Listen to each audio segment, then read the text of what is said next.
All right, I'm a grateful recovering addict. My name is Marvin. And first off, it is a pleasure to be here. Whenever I'm asked to share, I don't say no. And the reason I don't say no, well, let me say it this way. I try not to say no. If I say no, it's because I have a prior commitment. But Narcotics Anonymous never said no to me, so I don't say no to Narcotics Anonymous. This is step 2, so I'm going to read some things and give you my experience and my hope and my strength with this step. I did just celebrate 4 years clean on the 18th of last month. I do have a sponsor. I do work steps. I do have sponsees. I show up. Making meetings makes sense to me still. There's no other way for me. We already know that the message of Narcotics Anonymous says that any addict can stop using drugs, lose the desire to use, and find a new way to live. And I'm going to segue into that. I want to read something in the It Works How and Why on the second step, then I'm going to jump back into the basic text here in just a second. So first off, we start to develop faith through the process of coming to believe. But before I even do that, the second step says we came to believe that a power greater than ourselves could restore us to sanity. Now, let's put a pin in that. Hope is the underlying spiritual principle behind that step. And y'all, I'm committing to y'all and to myself. I'm going to try my best not to cuss, not one time. I can't promise you that I can do it, but I'm going to try. Progress, not perfection, right? Right. We start to develop faith through the process of coming to believe. It starts with hope.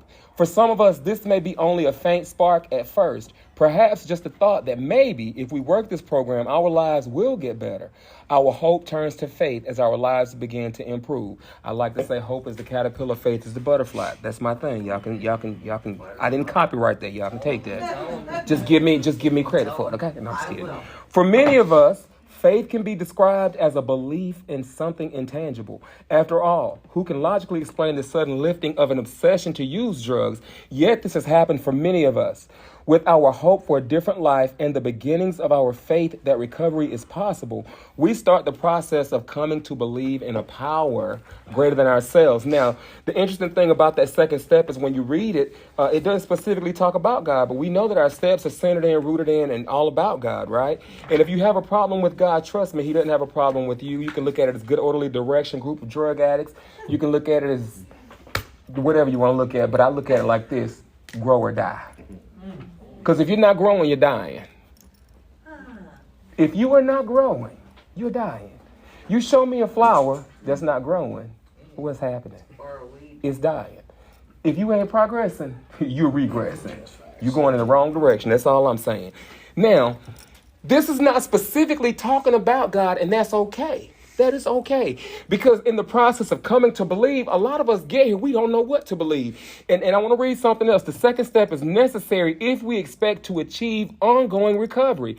The first step leaves us with the need to believe in something that can help us with our powerlessness, uselessness, and helplessness. And in order to understand this, let me go back to the first step, which says that we admitted that we were powerless. We were, not are, we were. That's the most important word in that step. Were is past tense, because this first step is setting you up for the second step. The step's in order for a reason. So I'm coming to believe in the second step, but before I can even believe, I have to make an admission. I have to accept the fact that I am powerless. I have to surrender to the process of recovery, and that means I'm surrendering from the disease of addiction. Now, does that mean that the disease of addiction is not real? No, it is very real, which is why I have this fellowship to teach me what I need to know. What do you want to do about your problem, and how can we help? I didn't ask you what is your problem. You didn't ask me what is my problem. You said, what do you want to do about your problem? And what I want to do about the problem is get in the solution. So I didn't show up to tell you about the war story, because that's not what you want to hear. Because at the end of the day, we all know about the war stories.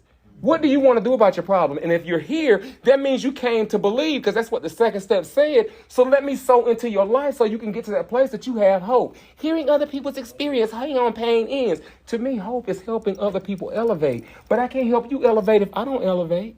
So let's get back into the solution. This is a 12-step program based on solutions. So what I want to do about my problem is get into the solution so I don't have a problem.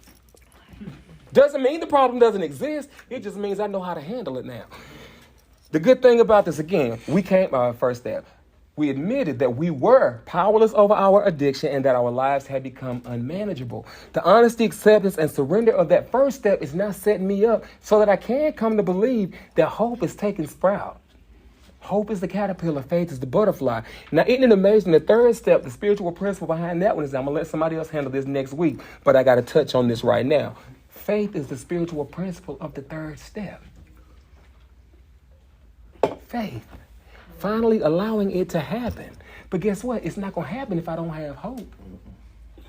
I can't even get into hope if I don't surrender from this thing that held me down. So if I'm surrendering from something, I heard somebody say, I surrender to the disease of addiction. I'm like, that's just exactly why you cannot get clean. Because you don't surrender to the thing that holds you down. You surrender from that thing and you surrender to something else. So I surrender from the disease and I surrender to recovery. I can't be in both of them at the same time. Again, we came to believe.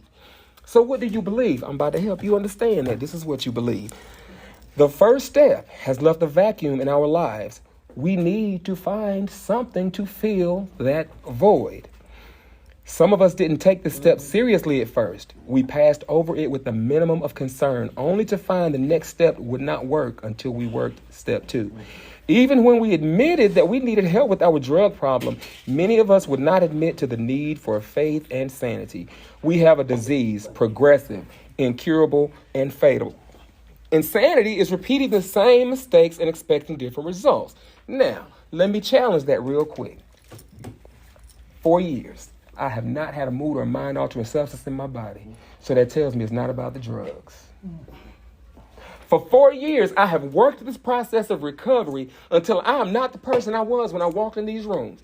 Y'all heard what he said. He painted a mild picture of what I looked like when I got here. I didn't show up looking like this. I did not show up acting like this. I was cussing everybody out. I was wanting to throw chairs at everybody. I was giving you the stank face, stank eye. I did not like you. I had to learn. And the reason I didn't like you is because I didn't like me. But I came to believe.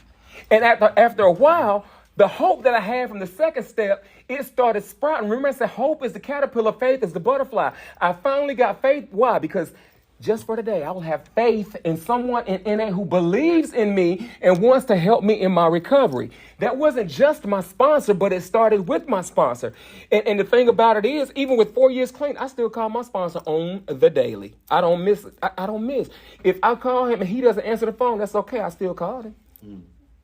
So if you're new and you're looking for a sponsor, or if you have a sponsor, I want to change sponsors. I call my sponsor and he never calls back. Your sponsor didn't say he would answer every time he calls. He just said, call me. It's a test of the willingness. Honesty, open-mindedness, and willingness. With these 3, we are well on our way. I didn't care if my sponsor, he didn't have to answer the phone. Let me tell you something. If my dealer didn't answer the phone, he wouldn't stop me from calling him again. So now all of a sudden, here I am. I'm in a process and in a program of recovery that I'm supposed to call my sponsor to show the willingness. Now, I understand some sponsors want to see how willing you are, and I ain't one of those sponsors. My thing is if I go to the doctor and I got a strep throat and you give me a prescription for, antibiotics, I need to go ahead and start taking this prescription immediately. I don't need to wait. You don't need to call me 30 days and then take the prescription. No, baby, I suffer from an incurable, it just said it, progressive, incurable, and fatal. So that means I need to start taking the antibiotics immediately, straight away, right now. Excuse me, let me get country on y'all for a minute. I need to start doing this right now. I cannot wait. My life depends on this. Hope. So the hope that I can, as the message says, an addict, any addict can stop using drugs. So I've already stopped using. Now the thing about it is I can stop, but how do I stay stopped? That's my question. That's when my hope has to take sprout. And I know that if I hang around just long enough, you've been here a couple cups of coffee, that you know that if you do what I say do, if you want what I got, do what I do. But don't mimic what I do, because you can do what I do and it just be in name only or in deed only, and you don't understand what's going on, and then you're gonna do some damage. I got to let these steps be in me. I have to let these principles be in me. What is in me will come out. I cannot parrot what my sponsor says. I can't ride off my sponsor's recovery. I cannot sleep my way into recovery. I cannot think my way into recovery. Because see, if we could sleep our way into it, it'd be a whole lot of healed people up in here. That's all I'm saying. But I didn't come here to sleep with nobody. I didn't come here to try to get you to sneeze on me so I can catch your recovery, because it's not contagious. This is not like Corona. If it were, the whole world would be healed. But that's not the case. That is not the case. Hope is contagious, but guess how you get it? By believing yourself. You got to allow the hope. You got to allow the hope to be deposited into your heart. And then you got to cultivate that hope. The hearts that we know that are beating, living, all this stuff, we have to get to the place where I'm vulnerable enough now to allow myself to be coached up, loved up, so I can level up by somebody else. Because at the end of the day, you're not my problem.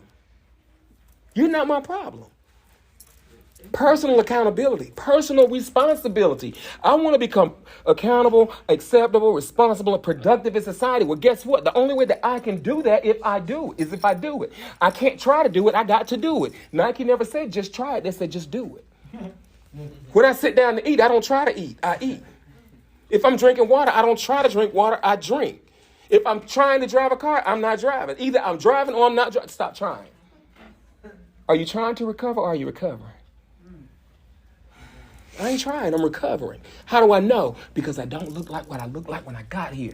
Keep coming back. It works if you work it. So work it, you're worth it. Guess what? It works if you don't work it. It just don't work for you. Because the process is not going to change. The process will never change. Let me get back into hope. So it says insanity is repeating the same mistakes and expecting different results. That is not true. This is what insanity is. Now, remember, I just told you I spent 4 years working on this version of who I am. And I know that if I stop doing what I'm doing and I go back out there, it is going to get worse. Insanity is doing the same thing, not expecting different results, but you know what the outcome is going to be. But instead of you knowing what the outcome is going to be, it's like, fuck. Excuse me, bump it. I'm going to do it anyway. I caught myself. I'm going to do this anyways. That's what insanity is. Knowing that if I step in front of this train, it's going to kill me. And I'm going to step in front of the train anyways. That's insanity. That's your thing. That is insanity. Don't shout me down, baby. You can throw me out. Just roll with me. Just roll with me. Because I'm one of them. I'm from South Carolina. If I spit on you, just let me spit on you. But just don't throw me out. Anyways, if I step in front of the train, I already knew what the outcome was going to be. But I did it anyways, right? That's insanity. If I want something I've never had before, I have got to be willing to do what I've never done before. My best thinking is my worst enemy, so I got to stop letting my thinking dictate and drive my every move. I got to rely on the hope of this program. I got to rely on the hope of my sponsor. I got to rely on the suggestions from other people in this process that know what they're doing because they've been here longer than I have been. I can't come in here thinking I know everything. I got it all together because at the end of the day, remember, my best thinking is my worst enemy. I need somebody to show me the way. Help me get away from this place that held me in darkness and hopelessness for so long. You said that this is a 12-step solution, a 12-step program, and it's solution-based. So I need to stay in the solution. Don't give me the problem. Do not give me the problem. That was big enough for me on my own. Many of us sought help through medicine, religion, and psychiatry. None of those methods were sufficient for us. Our disease always resurfaced or continued to progress until in desperation, we sought help from each other in Narcotics Anonymous. That's hope. Now, but it's so hard to stay clean. That's if you don't have hope. It's so hard to stay clean. Stop lying. It is not hard to stay clean. It is hard to get clean. That's why it says many of us sought help through medicine, religion, and psychiatry. But none of those methods worked. If it was not so hard to get clean, why in the world would we have to resort to medicine, religion, and psychiatry in the first place? We had no hope. We tried those things because we thought hope was there. Only until after coming to NA, we realized we suffered from a disease from which there is no known cure. It can, however, be arrested at some point and recovery is then possible. That is the hope coming to this process. Keyword, after coming to Narcotics Anonymous, we realized we suffered. Past tense. If you up in this camp and you still suffering, you suffering by choice. We came to believe that a power greater than ourselves could restore us to sanity. I don't have to suffer any longer. If I'm in this camp suffering, I tell you again, you're suffering by choice. Why? It ain't never alone, never again. I don't have to go back to the old life. All I have to do is get around the people that are working the process and letting the process work them. Watch the people that are applying principles, because at the end of the day, it's the spiritual principles that change my life and make my spirit better. I'm not going to run around Be careful how you recover. And be careful who you allow yourself to attach to. Understand the difference between attachment and love, because baby, codependency is real. Attachment is not love. Love is not attachment. I would not allow anything and anybody to cohabitate in this space with me if it does not agree with my space. Agreed. Everybody can't ride this train. Sorry. And that sounded nasty the way I said it, but anyway, y'all know what I mean. Sorry, not sorry. Be careful of the attachments that we allow to form in recovery, because there can be some hope killers in the process. Correct. I totally identify with that. There's some hope killers in the process. Mm-hmm.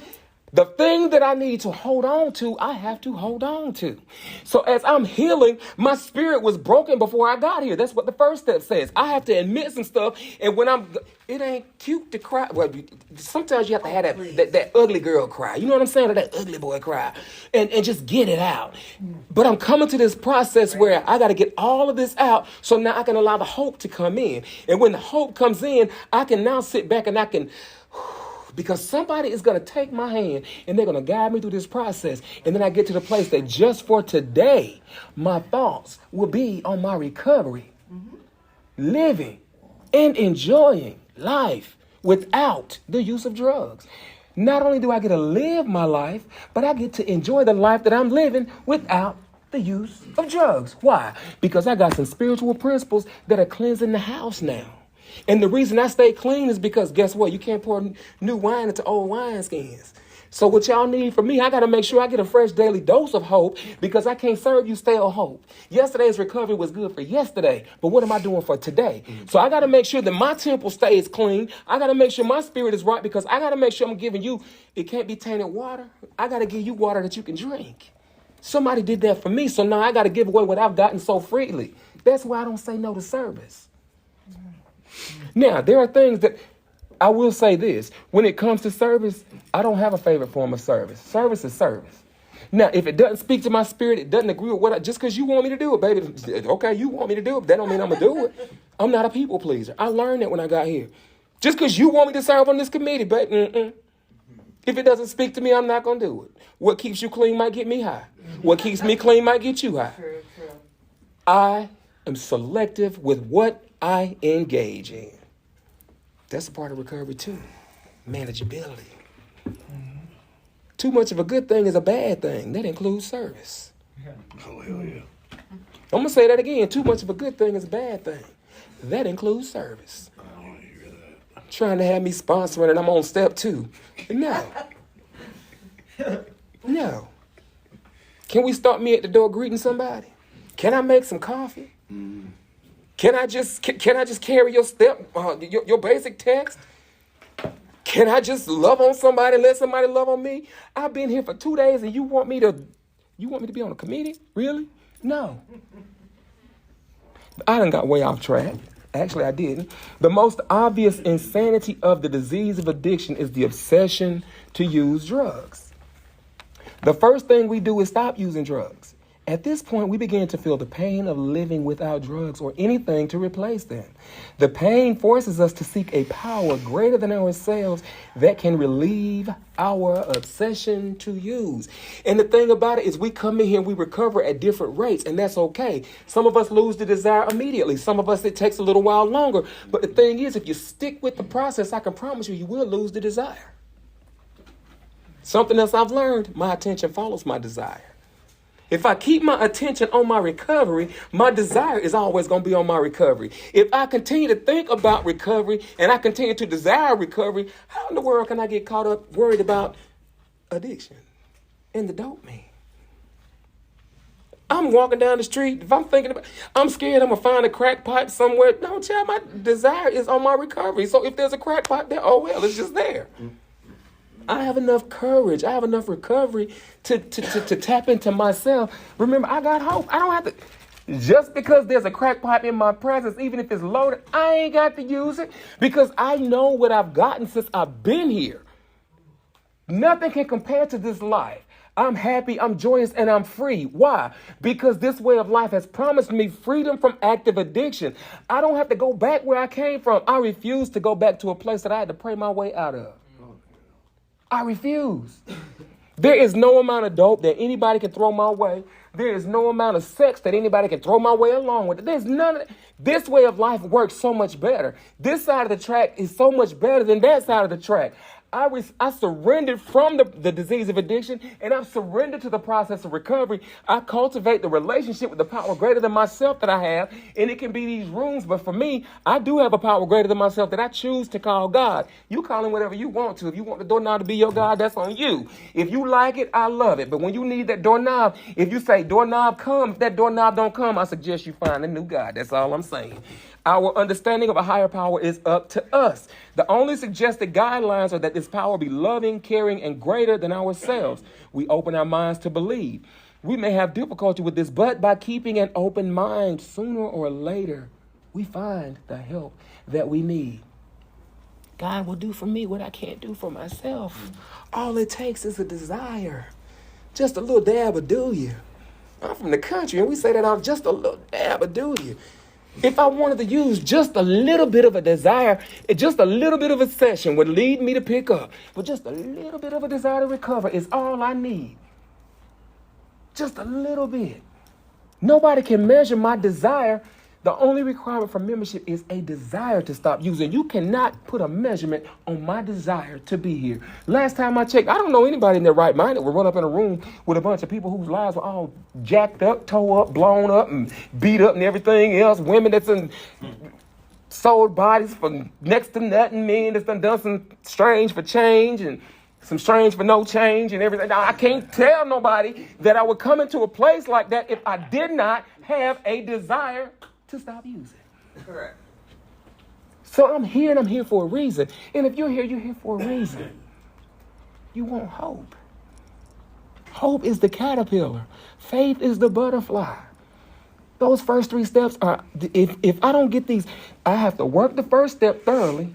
I have to find the hope in the second step so that I can enter over into that third step. But right now it's the hope. And not only that, hope and love.